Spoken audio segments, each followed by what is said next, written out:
हमारे माशरे के अंदर होने वाली अरेंज मैरिजेस को अगर आप गौर से देखें तो आपको नज़र आएगा कि ये शादी बच्ची और बच्चे के दरमियान नहीं बल्कि पूरे दो ख़ानदानों के दरमियान होती है।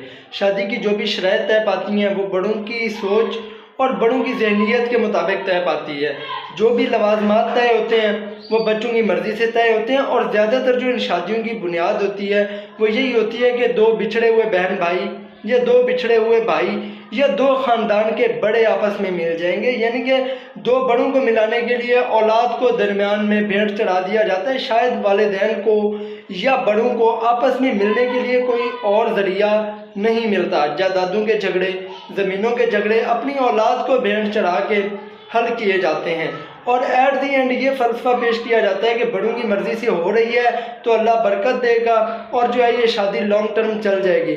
और खुदा न खास्ता अगर ना चले तो इनके पास भी वल्लाह कोई हल नहीं होता सिवाय इस बात के कि बेटा हमारी इज़्ज़त रखने के लिए सब्र करो। और मैं ये समझता हूँ कि सब्र करके तो इंसान किसी भी इंसान के साथ अपना रिश्ता निभा जाता है।